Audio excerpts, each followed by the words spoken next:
Hey y'all, Linda Marie here, and I know it's been a minute, but I'm here to finally do a first video of 2024. And today we're talking about thinning locks. And I think it's really important topic to talk about because I think a lot of people deal with this. And what are the reasons why? How can we fix it? Like, what can we do about it? How to prevent it? That's everything that we're going to be talking about in this video. So make sure you stay tuned. Okay, so what are some causes of thinning with your locks? What can cause it, right? Let's start with that first. Some of the things that can cause thinning in your locks is overstyling. Very important that we remember. I know that there's a lot of us that may have jobs that want us to present a certain way, or it's a personal preference, but it's okay to just sometimes get a retwist in no style, okay? You also can do the same style too often, and you have that consistent, constant compression on your lock that will cause your lock to be misshapen, all right? And it can cause thinning over time.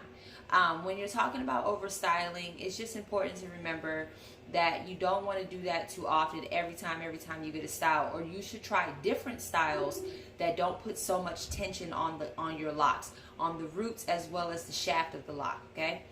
Thing that can cause thinning would be over twisting. And I like to talk about this because there are a couple of different methods that you can use to retwist your hair. One of the ways is palm rolling, which is a way that I frequently use, and that's simply just taking the hair between your hands and just simply rolling the hair between your palms.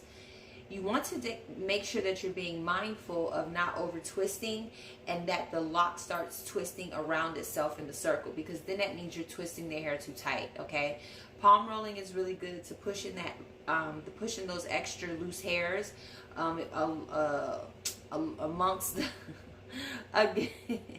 along the shaft of the lock, as well as just help keep the shape of it and keep them more uniform looking. Interlocking is another type of twisting, and that is definitely another way that I feel like should professionally be done, or you should really know what you're doing. Because if you don't, you can actually get holes in your locks, and that can cause thinning over time, as well as just who wants a hole in their lock, right? So interlocking is where you will take your new growth. You're going to simply part the root at the top. You're going to part the root, and then you're going to like poke a hole through that root, and then you're going to bring the end of your lock through that hole, and that will create an interlock. And then you'll twist the lock hopefully in the same direction every time, which would be clockwise or counterclockwise, whatever you decide, and continue to do that until the lock is tightened and you don't have any more space. That is a very tedious job, and I think that it needs to be done professionally. I can't say that enough, okay? A lot of people try to do it themselves, and they find out over time they've created holes in their locks because they haven't rotated the hair in a proper manner to prevent from over interlocking. Okay. Another thing with retwisting is making sure that you don't retwist too often. Okay, you want to be retwisting somewhere around 6 to 8 weeks. Anything sooner than 6 weeks can definitely cause thinning, and a lot of times, like I said before, you don't know that you have thinned out your hair until you start seeing it down the shaft of your lock. Okay, so be very mindful of your retwist schedule. Next thing could just be health reasons. Like for me, I have lupus, so I can look back on my locks over time, and I can tell when I had lupus flares and my health may have suffered, and that shows in your hair. So, make sure you keep up with your doctor's appointments and your vitamins and stay healthy as much as possible, because it does show up in your hair just like it shows up in your skin and your nails. Another thing that could cause thinning in your locks is the lack of moisture and lack of care, okay? So I don't usually do too much sprays and stuff in my hair, but I definitely make sure that if my hair feels dry, I'm going to drink some more water, and if it's feeling super dry, I'll put some moisture to it. I'll put a spray, some water, or a refresh spray of some sort, and then I'll lock in that moisture with some oil, okay?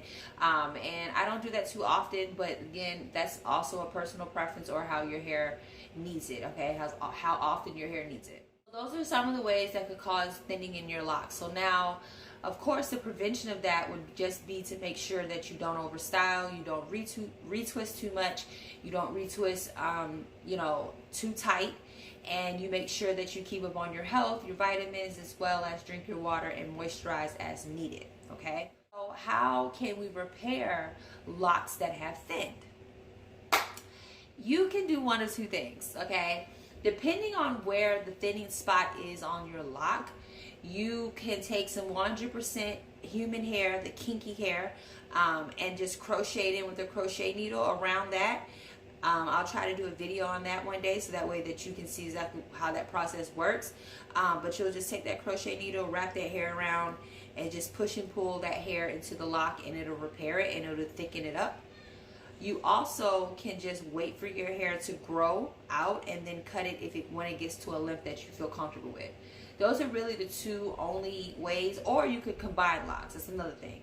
Depending, again, like I said, where the thinning is at, maybe if it's at the roots, you can combine the nearest lock closest to that lock, and then you can combine two of them together, and that saves a lot of locks. You'll see a lot of times sometimes people's hair will just do it because they haven't maintenance their hair enough, and you'll see what they call the two-headed dragon. So they'll have one base but two ends. So when that happens, it's just because the locks have combined, whether they did it on purpose or it was just over time, through lack of maintenance, that the locks have combined. But you can also combine locks as well to repair thinning. Point to mention before I end this video is to just remember about traction alopecia. If you see thinning of your edges, you definitely want to make sure that you're not pulling your hair back too often, okay? Pulling it back in a ponytail too often. If you're using your locks, okay, to hold your hair back, I know a lot of us like to do that. We'll take our two locks right here on the sides and just make a little knot in the back. Be mindful of rotating those locks out and using different ones so that way you don't cause thinning on those locks over time. I hope this video gave you some great tips and it gave you something to think about with your own hair care. If you have any comments, questions, or any topics that you would like me to discuss, drop them in the comments below. Don't forget to hit that subscribe button and make sure you turn on those notifications. Thank you for watching.